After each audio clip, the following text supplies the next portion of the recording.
Welcome back again sa ating YouTube channel mga Kadaberkads, and for tonight's video, ang pag-uusapan natin ay tungkol sa mga importanteng kaganapan sa loob at sa labas ng Eat Bulaga, and syempre patungkol kay Raisa May at kay Bimbi. So kanina nga po mga Kadaberkads, nag-upload po ang Eat Bulaga ng picture po ni Maine Mendoza or ni Yaya Dab kasama po ang isa sa mga lola or si Wally Viola mga Kadaberkads.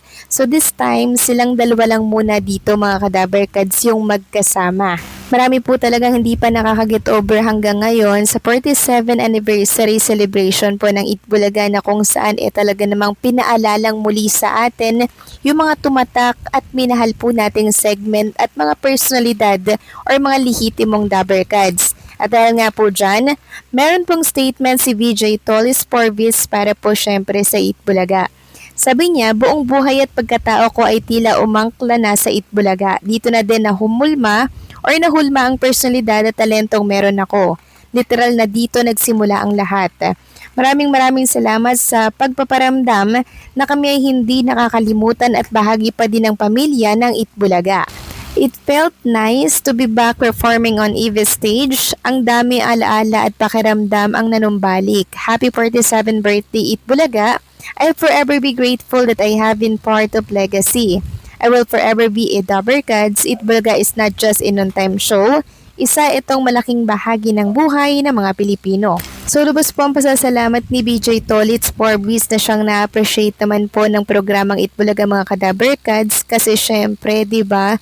Sobrang dami pong nagbalik na alaala po na binuo po ng Eat Bulaga kahapon. Samantalang kahapon naman po mga Kadaberkads, inilabas po ni Jack Salvador yung naging rehearsal po ni Bimbi bago po ang mismong celebration po mga Kadaberkads ng 47th anniversary po ng Eat Bulaga. So talagang pinaghandaan po pala ni Bimbi mga Kadaberkads yung kinanta niya po na ipagpatawad mo. Makikita nga dito sa video po na binahagi ni Jack Salvador na todo ensayo po talaga at binuhos talaga ni Bimbi mga Kadaberkads yung kanyang effort para po mapasaya po tayo kahapon. Nakita rin natin yung naging lambingan po ni Bimbi and Raisa sa backstage mga Kadaberkads, na kung saan talagang nakayakap po or nakaakpay dito si Bimbi kay Raisa May at very comfortable sila sa isa't isa. Na para bang wala na pong ilangan talaga mga Kadaberkads, kasi sa loob po ng 13 years magkakilala na po si Bimbi at si Raisa May, kaya ganyan na lamang po sila ka-sweet lalo na po pag off-cam.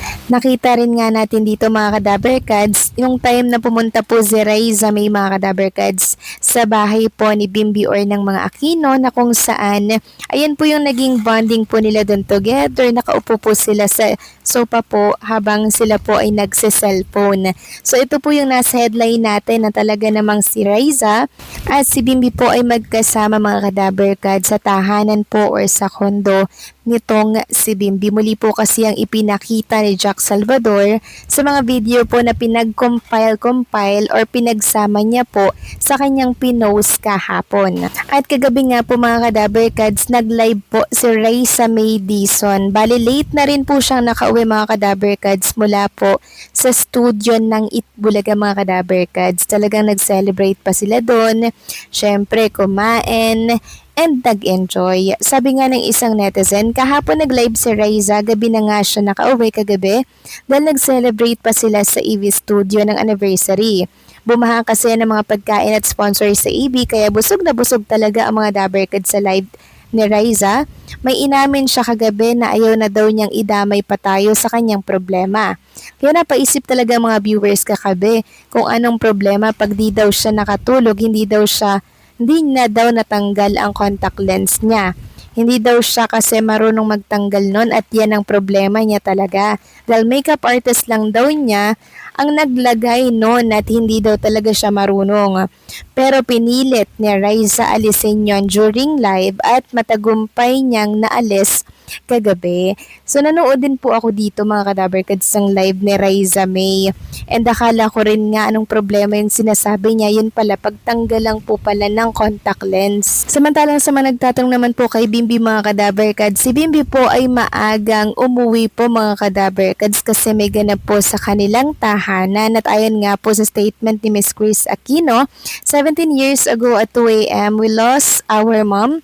We accepted her death intellectually because we witnessed how much She suffered, but can someone you cherish ever be forgotten? Until now, when I watch families in conflict, I say, sorry mom, you never deserve any of that. Bim left the 47th anniversary celebration immediately after TBJ said their thank yous because I was actually in the car from the time he tried to sing Big Soto's Ipagpatawad Mo. We are very honest. I love Bims. Maybe this time, pangako sa'yo, made me cry because of the innocent emotions Bim gave the song. Kuya went to Manila Memorial and Bim went home to watch over me because I again tried another form of treatment which has worked for some international celebrities as well as a few friends. I promised my sons I was going to fight until the end.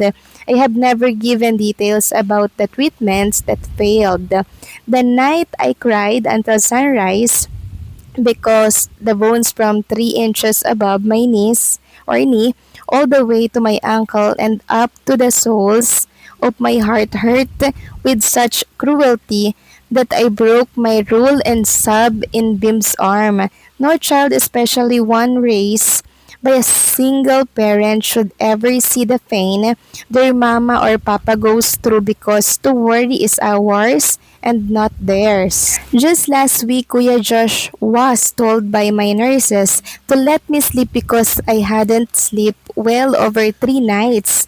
I could hear Kuya saying pass only, say hello to mama only. I buried my heart farther under the comforter, not wanting him to see how much tissue I wasn't fast enough to hide. Kuya saw my tear-streaked face. He pleaded, Mama, please don't cry. I love you. I'll make you bantay. Mama, here's my arm. Kuya no being crumpled in his left arm and lying down when I can almost hear his heartbeat is a source of comfort that gives me hope and reminds me just for whom I continue to fight. The next infusion is on Wednesday. Mom, please continue looking after your baby because I have 6'3" and 6'2" giant babies who pray every day and believe that God does answer prayers.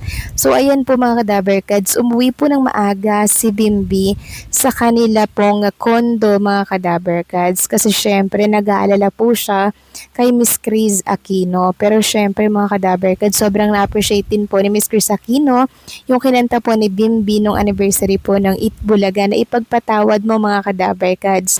Aminado po si Miss Chris Aquino na sobra talaga siyang naiyak mga kadaberkads and syempre na-touch sa kanta po nitong si Bimbi.